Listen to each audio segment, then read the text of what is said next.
احتیاط سے ملک نہیں چلتے، ڈپازٹ اور قرضوں میں توسیع کے لیے اب کوئی تیار نہیں۔ وفاقی وزیر خزانہ محمد اورنگزیب نے اسلام آباد لٹریچر فیسٹیول سے خطاب کرتے ہوئے اعتراف کیا کہ ہم چین، سعودیہ اور UAE سمیت دوست ممالک سے سرمایہ کاری کے لیے کوشاں ہیں۔ ملک کو چلانے کے لیے نجی شعبے کو آگے آنا ہوگا۔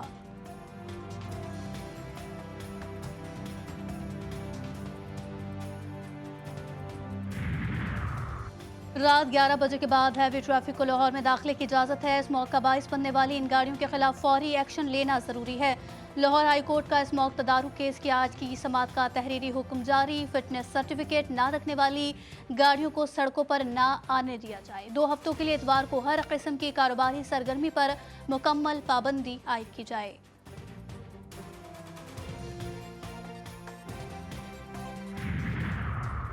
اور حزب اللہ کا اسرائیلی بحری فوجی مرکز پر 24 گھنٹوں میں دوسرا حملہ۔ غیر ملکی خبر رساں ادارے کے مطابق حزب اللہ نے دعویٰ کیا کہ حیفا کے شمال مغرب میں سٹریلا میرس بحری فوجی مرکز کو میزائل سے نشانہ بنایا گیا۔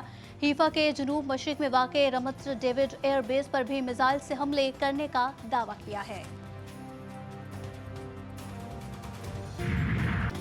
مودی سرکار امن کی راہ میں پھر دیوار۔ بھارت کا چیمپئنز ٹرافی کے لیے پاکستان آنے سے انکار۔ بھارتی میڈیا کا کہنا ہے کہ بھارتی کرکٹ بورڈ نے PCB کو آگاہ کر دیا۔ BCCI نے سیکیورٹی خدشات کا اظہار کرتے ہوئے اپنے تمام میچز دبئی میں کھیلنے کی خواہش کا اظہار کیا ہے۔ چیمپئنز ٹرافی 19 فروری سے 9 مارچ تک پاکستان میں ہوگی۔ دیگر 6 ممالک نے ایونٹ میں ٹیموں کو پاکستان بھیجنے کی تصدیق کر دی۔ بھارت سیاسی اور سیکیورٹی کے بہانے بنا کر ٹیم بھیجنے سے انکاری ہے۔ 2 مہینے سے انڈین میڈیا پہ خبریں آ رہی ہیں کہ انڈین ٹیم نہیں آ رہی۔ ہمارا بڑا کلیئر سٹانس ہے کہ اگر کوئی ایسی چیز ہوگی اور ان رائٹنگ وہ ہمیں دیں گے، ایک تو ہمیں قابل قبول بھی وہی ہوگا کہ ہمیں وہ ان رائٹنگ دیں اگر کسی کو کوئی اعتراض ہے۔ ہمارے سے آج کے دن تک اس وقت تک کوئی ہائیبرڈ ماڈل پہ نہ بات ہوئی ہے، نہ ہم اس کے اوپر بات کرنے کے لیے تیار ہیں۔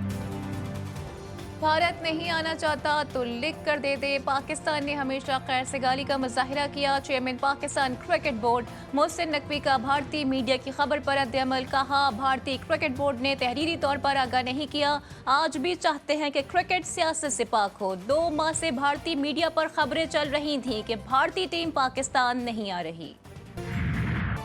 قومی ٹیم کا سیریز میں شاندار کم بیک۔ ایڈیلیڈ اوول میں شاہینوں نے کینگروز کو آؤٹ کلاس کر دیا۔ آسٹریلوی بیٹرز کے بعد بالرز بھی قومی کھلاڑیوں کے آگے بے بس۔ 164 رنز کا ہدف شاہینوں نے 1 وکٹ کے نقصان پر حاصل کیا۔ سائم ایوب اور عبداللہ شفیق کی جارحانہ بیٹنگ، دونوں نے نصف سینچریاں اسکور کی۔ 3 میچز کی سیریز 1-1 سے برابر۔ فیصلہ کن میچ اتوار کو پرتھ میں کھیلا جائے گا۔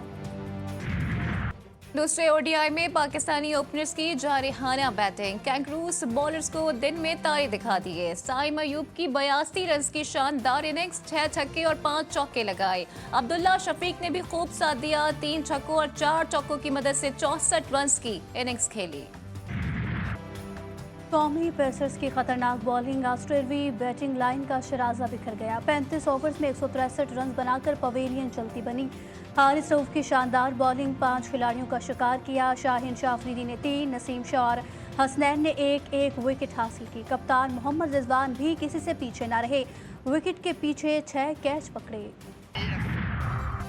بجلی تقسیم کار کمپنیوں کی نیپرا قوانین کی خلاف ورزیوں کے چشم کشا انکشافات۔ کمپنیاں کم وولٹیج، غیر اعلانیہ لوڈ شیڈنگ اور فنڈز کے غلط استعمال کی مرتکب قرار۔ نیپرا کی دستاویز کے مطابق ڈسکوز کی جانب سے نیپرا کو غلط ڈیٹا فراہم کیا جاتا رہا۔ سرکاری اور نجی شعبے کے پاور پلانٹس کم صلاحیت پر چلائے گئے۔ بارشوں میں کرنٹ لگنے سے ہلاکتوں پر بھی کمپنیاں قصوروار۔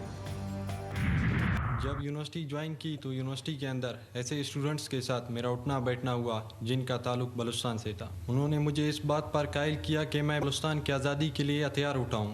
بلوچ کونسل میں بلوچ طالب علموں کی ذہن سازی کیا جاتا ہے۔ انہوں نے مجھے قائل کیا کہ میں ایک ایسے دہشت گرد تنظیم کا حصہ بنوں جو نہتے مظلوم اور معصوموں کی قتل کرتی ہے۔ بلوچستان میں بحالی امن کمیشن، ہتھیار پھینکنے والا BLA کا اہم رکن قومی دھارے میں شامل۔ صوبائی وزیر عبدالرحمان کیتھران اور DIG CTT کوئٹہ کی مشترکہ نیوز کانفرنس۔